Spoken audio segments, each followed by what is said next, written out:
খবর 3 পরে এবার যে খবরের দিকে নজর রাখবো, শহর কলকাতায় এসেছেন আরএসএস প্রধান মোহন ভাগবত। তিনি কি বললেন? তিনি বললেন বিজেপি এবং আরএসএস কে গোলানো একেবারেই ঠিক নয়। কলকাতায় এসে বার্তা মোহন ভাগবতের, বিরোধী মনোভাব নয়, হিন্দু সমাজের উন্নতির কথাই ভাবে আরএসএস। স্বয়ংসেবক সংঘের শতবর্ষের অনুষ্ঠানে বার্তা মোহন ভাগবতের। अब कोई भी कह सकता है कि संघ एक सर्विस ऑर्गेनाइजेशन है, तो गलती होगी। संघ के स्वयंसेवक आज विभिन्न संगठनों में काम कर रहे हैं, तो कुछ लोग पॉलिटिक्स में भी है और सत्ता में भी है। बहुत लोगों की ये प्रवृत्ति रहती है कि संघ को बीजेपी के द्वारा समझना, तो बहुत बड़ी गलती होगी। संघ के बढ़ने से अपने स्वार्थ के दुकान बंद हो जाएंगे, ऐसा जिनको लगता है, वो उसके बारे में उल्टी सीधी बातें करती रहती। संघ किसी राजनीतिक उद्देश्य से नहीं निकला। ये संघ हिंदू समाज के संगठन, उन्नति और संरक्षण के लिए चला है। संघ कंपटीशन नहीं है, संघ अपोजिशन नहीं है। টার্গেট 2026 বঙ্গবাসীকে বার্তা দিলেন প্রধানমন্ত্রী নরেন্দ্র মোদী। উদাহরণ দিয়ে বোঝালেন দুই প্রতিবেশী রাজ্যের কথা, বিহার এবং ত্রিপুরা।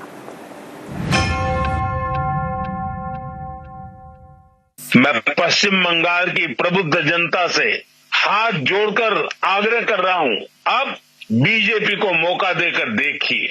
एक बार यहां बीजेपी की डबल इंजन सरकार बनाकर देखिए, हम कितनी तेजी से बंगाल का विकास करते हैं। पश्चिम बंगाल का हर गांव, हर शहर, हर गली, हर मोहल्ला कह रहा है बातें चाई बीजेपी ताई।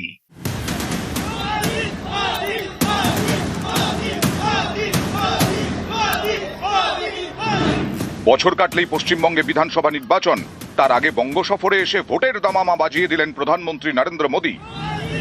বুঝিয়ে দিলেন 26-এ তাঁর টার্গেট বাংলা।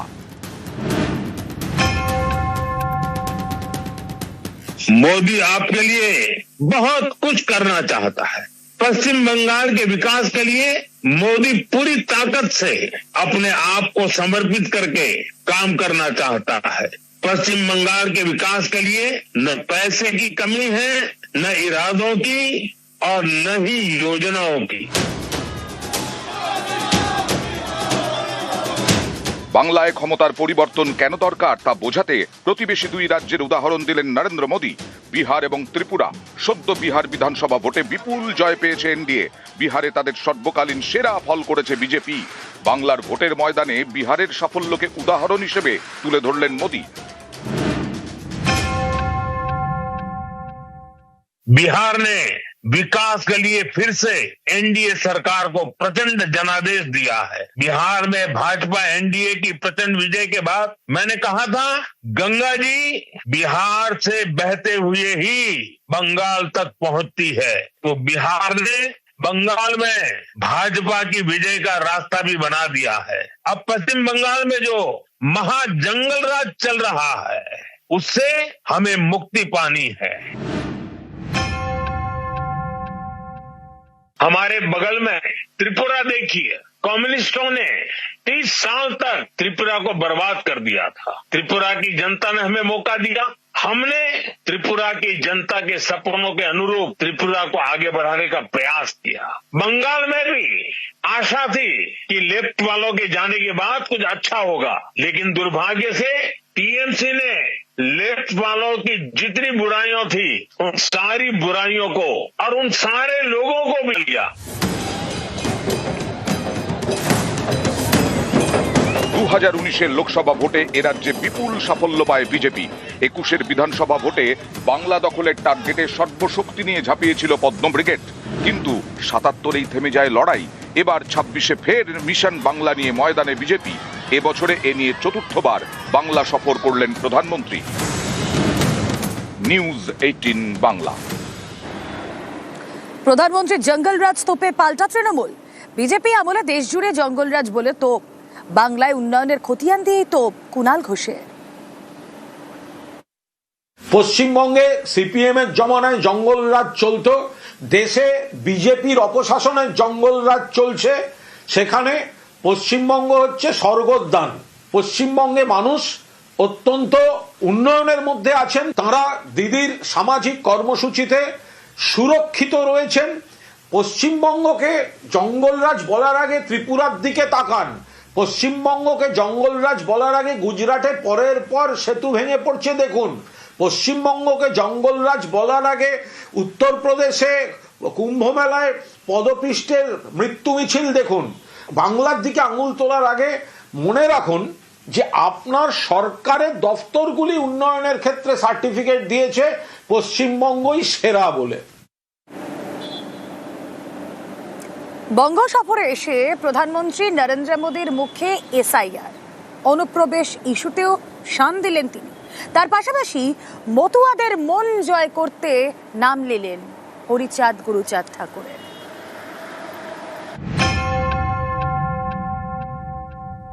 जिन घुसपैठियों ने बंगाल पर कब्जा करने की ठान रखी है वो टीएमसी को सबसे ज्यादा प्यारे लगते हैं। यही टीएमसी का असली चेहरा है। टीएमसी घुसपैठियों को बचाने के लिए ही बंगाल में एसआईआर का भी विरोध कर रही है। ভোটের বাংলায় চলছে ভোটার তালিকার নিবিড় সংশোধন বা এসআইআর।